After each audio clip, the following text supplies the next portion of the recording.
Hello po, lalamove, nandito na po ako. Opo, saan po kayo banda rito? Sige po, nandito na ako. Okay. Kayo, sir? Bilao.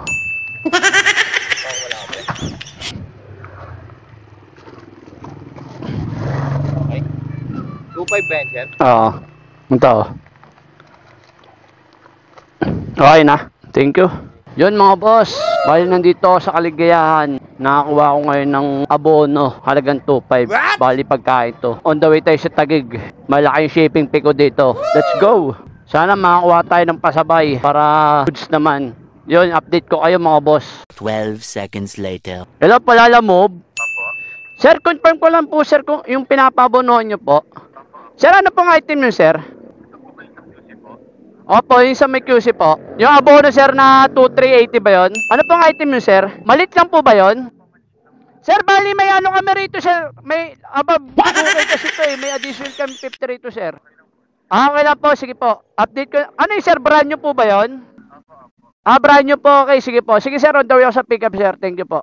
Yun mga boss, may nakuha tayong pangalawang booking. Abono rin to. Bali, ang abono ko rito ay 2,380. May additional 50 sa akin to si sir. Kasi above 2K siya eh. Kaya yun, update ko kayo mga boss. Pick upin natin to dito sa may North Fairview. Ang deliver pala nito sa Pasig.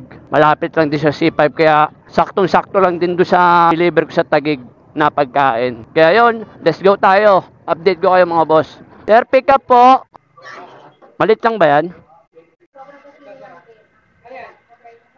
2,380. Ano ba yan? Sige, okay na yan. Huwag mo lang buksan yan. Okay na yung isa lang. Thank you.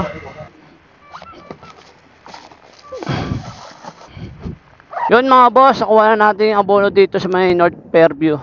Bali 2,380. Let's go mga boss, update ko na kayo dun sa may drop off dito sa may Pasig. A few moments later. Tapo lalamove! Miguel po. Dito pala. 2,380. Bali ano sir?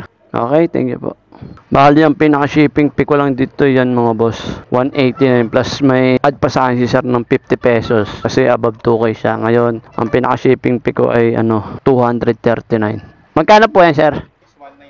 Yes po. 400. Sir may... Wala palang bariya. Wait lang sir ah. Bali magkano bibigay ko sa sir? Ito sir ah. Pa-check na ako sir. Tama. Thank you po ah. 2,620 binigay ni sir. Yun, on the way ng kagad tayo sa Taguig mga boss. Hindi na natin ito pwede sabayan kasi pagkain to. Kaya yun, let's go! A few inches later. Hello po lalamove. Andito na ako sa mismong pin sir. Ano bang corner mo sir? Espidilya. Nadaanan mo ba Espidilya? Espidilya sir. Sa dulo pa? Thank you po ah. Ikaw ba yan? Dulo? Ito, sige. Lalamove sir. Buti active number mo. Yung iba po, magantay matagal eh. Sakto lang ba? Kailangan na ba? Hindi naman. Oo, maaga pa naman. Maaga pa naman, di ba? Anong oras na ba? Dos pa lang. Muna to sir, paka. Ayan. Aray ko po. Kunin ko mataas eh. Ay, lalim pala rin. Pwede mo ipatong dito sir oh. Kaya pa.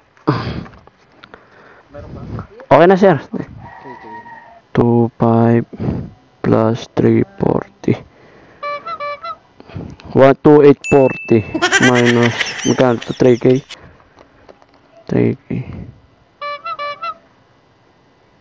160 sir. Sorry. Yun. Thank you sir, thank you po. Okay po. Yun mga boss, na-deliver na natin yung huling booking natin. Bali, yung pinaka-shipping fee ko doon, 340. Tsaka yung isa ko, 240 o 39. Diba? Kung laging ganun booking mga boss, walang problema talaga kay Lalab. Bibihira lang yung ganun booking. Kaya kahit pa paano, nakachamba tayo. Sana all laging ganun para masaya. Kaso kailangan mo lang talagang abono talaga. Malaking budget. mga buhon. Kaya time check tayo mga boss. Ayun o, 2:30 ng hapon. Bali, kukuha na tayo ng pauwi natin. Kasi di na tayo pwede magpalayo lalo kasi traffic na nito. May biyernes ngayon. Kaya kukuha na tayo ng pauwi. Kaya hanggang dito lang po. Maraming po salamat.